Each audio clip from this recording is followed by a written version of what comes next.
The story of who John Thompson is today began with an 8-year-old kid selling fruits and vegetables off horses and wagons in Baltimore. The more we sold, the more you made. And we'd go through neighborhoods, walk probably 10, 12 miles in a day. And I still do that today. I'm a distributor. I just learned to grow it and scale it with my education down through the years. That education included the study of chemical engineering at Cornell University and an MBA from Columbia University. After college, he did consulting work in New York and London, but a phone call would lead him to Indiana. There was an article in the Wall Street Journal talking about a fast-growing minority-owned chemical distributor in Indianapolis. I had never been to Indiana.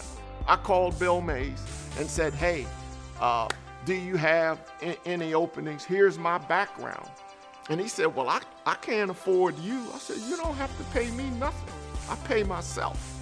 I'll create the value that I need for myself and a lot of value for you. The plan was to join Mays Chemical for 3 years and then move back to New York to start his own business. But John stayed for 18 years. He then left to purchase and pursue his first company, but he didn't do it alone.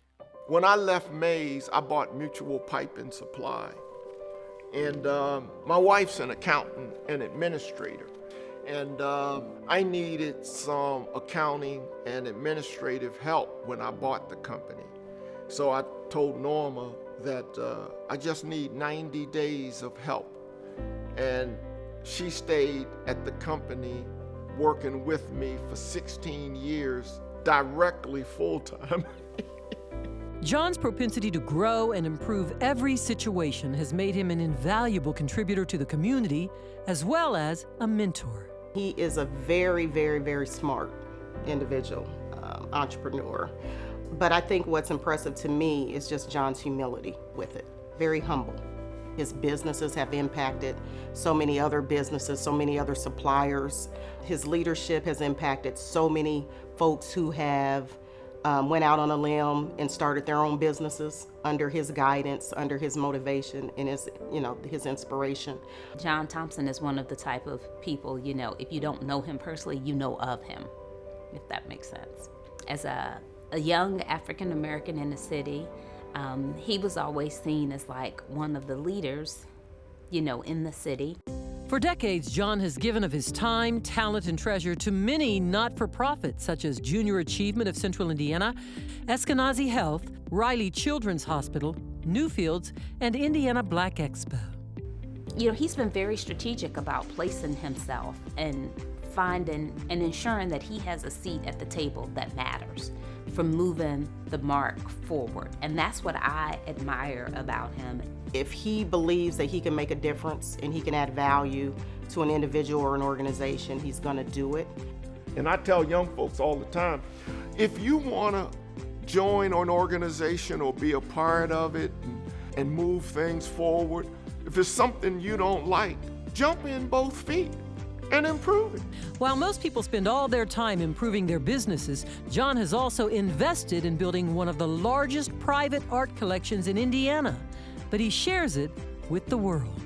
Throughout the 90s, I gave myself a PhD in art history.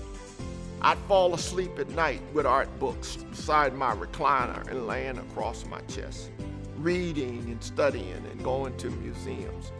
We've collected within the guardrails of art history. John's artistic vision is truly global. Pieces from his collection have been displayed in Paris, London, New York, and Washington, D.C. But his commitment to the state he has called home for more than 40 years remains steadfast. Generally, I have things on my calendar that I have to do that are really important. And seeing Indy, doing my part to make sure that Indiana continue to grow and excel. This state's been good to me.